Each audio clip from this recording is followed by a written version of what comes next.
And Canada's new Prime Minister, Mark Carney, used his first official overseas trip to meet with the leaders of Britain and France, seeking support from old allies as relations with the U.S. sour.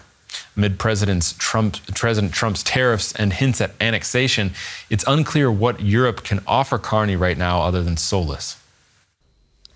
A warm welcome for Canada's new Prime Minister, Mark Carney, who picked Paris over Washington as part of his first foreign trip. His visit with French President Emmanuel Macron was intended to strengthen ties with Canada's partners in Europe amid trade tensions with the US. I want to ensure that France and the whole of Europe works enthusiastically with Canada, the most European of non-European countries, determined like you to maintain the most positive possible relations with the United States.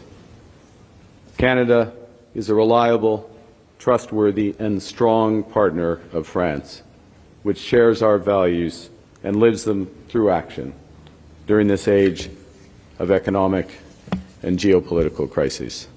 Execute the powers and Mark Carney was sworn in as Canada's new leader last week. His country is facing tariffs on steel and aluminum imposed by US President Donald Trump, who repeatedly proposed Canada should become the 51st state of the US. Later on Monday, Carney was in London to meet with his British counterpart, Keir Starmer. Carney was asked during a news briefing about whether he felt disappointed by the lack of public support from French and British leaders regarding Trump's comments on Canada's sovereignty.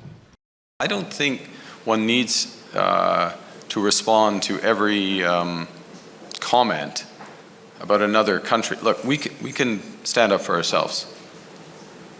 It's Canada strong. We can stand up for ourselves.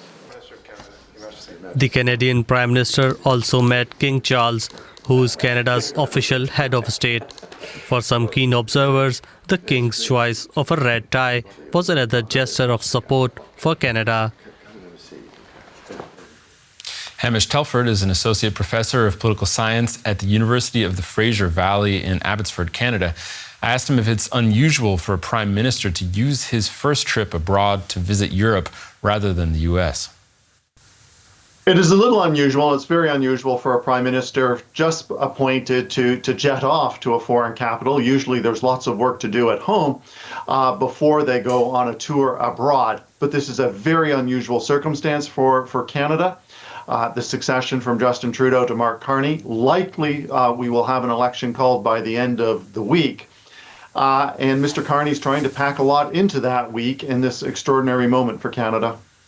So it sends a signal to the U.S., but what is Canada specifically looking for from its partners in Europe? At this time, we're just looking for moral support. The United States has been, or Donald Trump in particular, toying with us, threats of tariffs coming and going.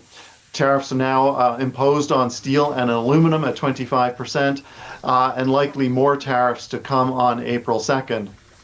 He's also been threatening Canada with annexation, as you said, making Canada the 51st state. Canada is feeling very alone right now. We're not expecting allies to rush to our defense because that could earn the ire of the American president.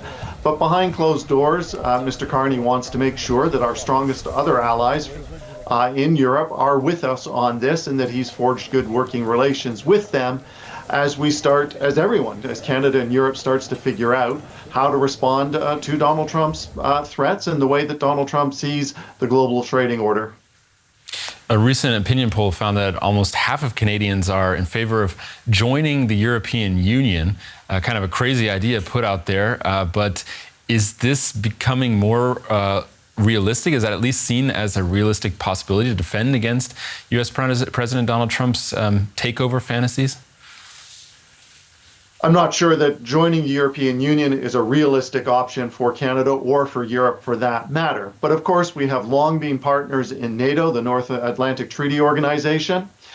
Whether the United States remains a member of NATO or not, Canada wants to continue to have strong military alliances with Europe.